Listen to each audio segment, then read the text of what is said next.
안녕하세요. 파산관제인 홍익 변호사입니다. 이번 시간은 개인 파산 절차의 이해, 파산 절차 진행 과정 기본 개념에 대해서 중요한 기초 개념에 대해서 한번 공부해 보도록 하겠습니다. 먼저 파산 원인이 있어야 됩니다. 채무자가 자연인인 경우 파산 선고 원인은 지급불능입니다. 근거 규정은 채무자의생 및 파산에 관한 법률 305조입니다. 그 다음에 이제 자연인은 지급불능이고 법인은 지급불능 또는 채무초과입니다. 그러니까 자연인은 단순 채무초과만으로는 그 파산 원인은 안 되죠. 지급불능이 돼야 됩니다.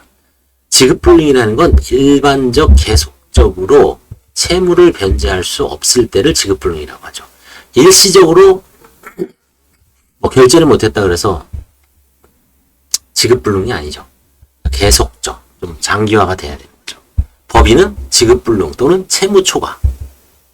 그 다음에 상속재산에서는 피상속인의 상속재산에서는 채무초과만으로도 파산선고 원인이 되죠. 그 다음에 이제 특이한 걸로 유한책임 신탁재산은 지급불능 또는 채무초과. 이거는 뭐 저희는 알 필요는 없습니다. 세 가지만 아십시오.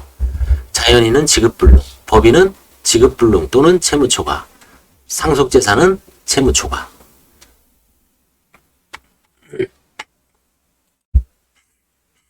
그 다음에 이제 파산재단이라는 개념이 있습니다. 파산재단.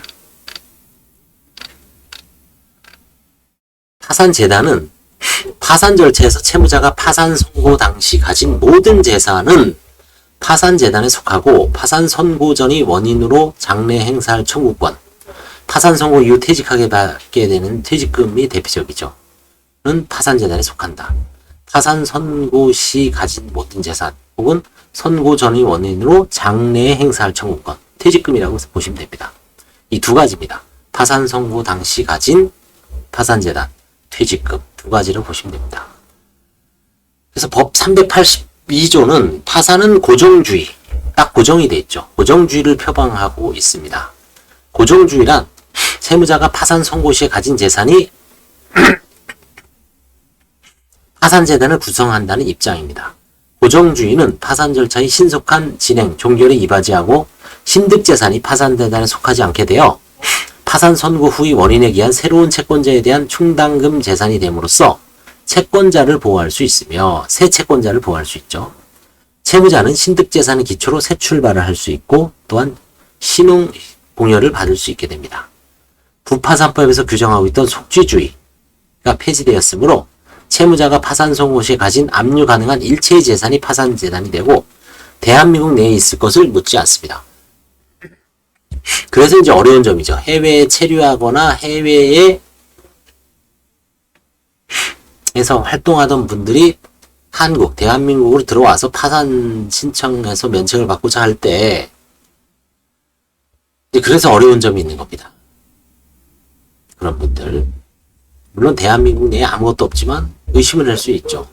과연 저 사람이 외국에서 어떤 경제활동, 그게 1, 2년이면 상관없는데 보통 10년 이상 되죠.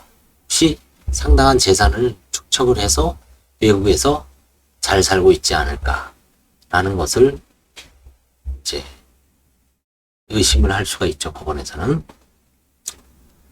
다만 압류할 수 없는 재산, 면제재산은 파산재단에 속하지 않죠. 파산재단에 속하지 않는 게 4개가 있다고 그랬죠. 압류금지, 면제재산, 환가포기재산, 신득재산. 여기서는 이제 압류할 수 없는 재산과 면제재산은 파산재단에 속하지 않고 파산 선고 후 채무자가 취득한 신득재산도 파산재단에 속하지 않는다. 기타 특별법상으로 압류금지 채권을 규정하고 있는 재산도 압류금지 채권으로 파산재단에 속하지 않습니다. 압류금지 채권 중에 대표적인 게 뭐가 있죠? 국민연금 있죠. 국민연금. 그 다음에 뭐 산업재해 보상금. 그 다음에 뭐가 있을까요? 연금이 같아요. 공무원연금. 그렇죠? 이런 거. 압류금지 재산으로 대표적인 것은 거주지 임대차 보증입니다. 서울 지역 기준 5,500이죠. 최근에 500 올랐습니다. 다만 그 기준이 되는 임차인은 1억 6,500만원 이하의 임차인 중에서 5,500만원입니다. 예금 채권의 경우 185만원, 보험계약 해약환급금 150만원까지 압류가 금지됩니다. 특별법에 기한 압류금지 재산으로서 근로자의 보상 청구권, 그 다음에 수급자에 지급된 수급품과 이를 받을 권리 및 수급자 명의 지정된 계좌의 예금에 관한 채권, 국민기초생활보장법 35조에 있습니다. 그 다음에 실업급여를 받을 권리 및 수급 자격자 명의로 지정된 계좌의 예금 중 대통령령을 정하는 액수 이하의 금액에 관한 채권, 그 다음에 공무원연금법, 군인연금법, 사립학교 교직원 연금법 40조에 하여 연금을 받을 권리, 급여를 받을 권리, 아동복지법에 따라 지급된 금품과 이를 받을 권리, 아동복지법, 그 다음에 한부모 가족지원법에 지급된 복지급여와 이를 받을 권리, 장애인복지법에 따라 장애인에게 지급되는 금품 등이 있습니다. 이게 다 압류금지 재산입니다. 채권입니다.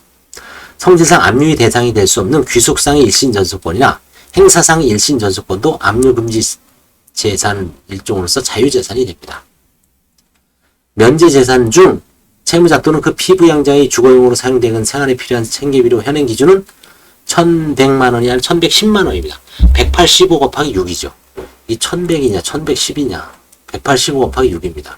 6일은 6, 8에 48, 6, 5, 30, 1,110만원이죠.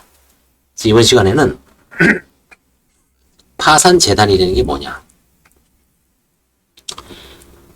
여담으로 파산재단은 고정주의죠. 그 다음에 개인회생재단은 팽창주의입니다. 회생에서는 회생 개시결정 이후에 취득하는 모든 재산, 뭐 상속재산도 다 개인회생재단에 속해서 채무를 갚는데 사용해야 됩니다. 그래서 파산은 고정주의, 회생은 팽창주의, 그 다음에 고정주의 장점이 있죠. 신속한 종결, 그 다음에 새로운 채권자 보호, 채무자도 새로운 신득재산을 통해서 새로운 그 갱생을 꾀할 수 있고, 그런 게 이제 그 고정주의의 장점이죠. 그 다음에 결국은 파산은 채무자를 위한 제도고 개인회생은 채권자를 위한 제도가 여기서 드러나죠. 고정주의, 팽창주의. 풍선을 불면 팽창되죠. 그래서 개인회생은 부는 시점은 개인회생 개시결정이라고 보면 그때부터 계속 불어서 빵빵한 재산을 채권자들한테 충분히 나눠주는 거고, 그럼 개인회생은 사실 채무자로서는 죽을 맛이죠. 연금, 승진을 해서, 그 다음에 갑자기 상속을 받고, 그 다음에 복권이 당첨되고, 다 채무에 갚아야 됩니다. 채무를.